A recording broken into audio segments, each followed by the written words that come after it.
ఎట్లా ఇస్తారండి? ఇది ప్రైవేట్ ల్యాండ్, ఇది గవర్నమెంట్ ల్యాండ్ కాదు, ఇది సొంతం ప్రైవేట్ ల్యాండ్. ఇది ప్రైవేట్ ల్యాండ్ లో మేము ఉంటున్నాం, ఆయన డెవలప్మెంట్ కోసం మమ్మల్ని అడుగుతున్నాడు ఎక్వైర్ చేసుకోవడానికి. ఎలా ఇస్తారు ప్రైవేట్? ఇప్పుడు మా ఇల్లు సొంత ఇల్లు వదిలేసుకొని ఉన్నొక్క ఇల్లు వదులుకొని మేము వేరే ఎక్కడో ఉంటామంటే ఎలా ఒప్పుకుంటామండి? అండ్ ఇక్కడ పిల్లలకి కన్వీనియంట్, మొత్తం స్కూల్స్ కి కానీ మెడికల్ పరంగా కానీ అన్ని విధాలుగా కానీ కన్వీనియంట్ ఉంటుంది. ఇక్కడ వదిలేసి ఎక్కడో ఇస్తారు, మేము ఎక్కడో వెళ్తామంటే అసలు ఎందుకు ఇస్తారు? అసలు మేము ఎగ్నెస్ట్ ఉన్నాం, ఇయ్యము. ఏంటండి రోజు రాత్రి దగ్గర వారం 15 రోజుల నుంచి పిల్లలకి నిద్ర లేదు, ఇంట్లో మాకు నిద్ర లేదు, ప్రశాంతత లేదు. ఇప్పుడు ఇల్లు ఉన్న సొంతంగా ఇల్లు కట్టుకున్నాం, డబ్బు కూడబెట్టుకొని సగం డబ్బులు డౌన్ పేమెంట్ కట్టి మిగతా ఈఎంఐ తీసుకొని కట్టుకున్నాం. ఆ ఇల్లు పోతే ఈఎంఐ ఎవడు వదులుతాడా? ఈఎంఐ కట్టాల్సిందే కదా. అట్లాంటిది వదులుకుంటే ఎట్లా ప్రశాంతత ఉంటుందా మాకు? చెప్పండి. మేము కూడా చెప్పాలంటే ఆ టైంలో కాంగ్రెస్ కి కూడా సపోర్ట్ చేసినాం మేము దగ్గరుండి.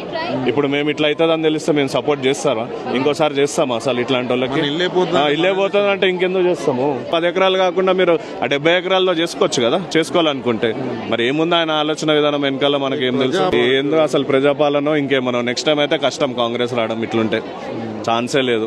ఇట్లా ప్రజల మీద ఇబ్బంది పెట్టుకుంటూ పోతే ఎట్లా వస్తుందండి కాంగ్రెస్?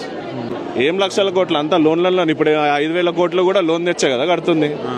అదే మన ఇదేస్తున్నా. ఆ 1,00,000 కోట్లు అంగన్వాడీ ఉన్నాయి, గురుకుళ్ళు ఉన్నాయి, స్కూళ్ళు ఉన్నారు, ఎడ్యుకేషన్ పరంగా జాబులు లేవు. ఇప్పుడు ప్రజెంట్ జాబులు ఇప్పియండి, జాబులు లేవు, జాబులు ఇప్పియండి. మళ్ళీ రైతు బంధు వస్తలేదు. రైతుల కాడ కూడా మీరు లాక్కుంటున్నారు. ఏం ఉపయోగం? అన్నం పెట్టేవాడి దగ్గర నుంచి లాక్కుంటున్నారు, మళ్ళా ఉన్నోళ్ళ దగ్గర నుంచి లాక్కుంటున్నారు. అందరి దగ్గర లాక్కుంటే ఇంకేం ఉపయోగము? ఏం పాలనేది? రూపాయి కూడా పెట్టుకొని పేదోడు ఆశ ఏంది? ఇల్లు ఉండాలి, సొంత ఇల్లు, టైంకి తిండి. నువ్వు ఇల్లు లాగేసుకుంటున్నావు, తిండి కూడా ఇస్తలేవు. 2 పోతే ఇంకేం ఉపయోగం? ఎట్లా బతుకుతారండి మీతో వాళ్ళు? అహింసా మార్గం ఏం అహింస మార్గం? ఇప్పుడు ఇది చేస్తుందంతా హింసే కదా. ఇంతమంది శాపాలు, ఇంతమంది కడుపు బాధ, ఇంతమంది ఏడుపులు తగిలితే ఆయన ఎట్లా బాగుపడతాడు? దేవుడిగా తెలియాల.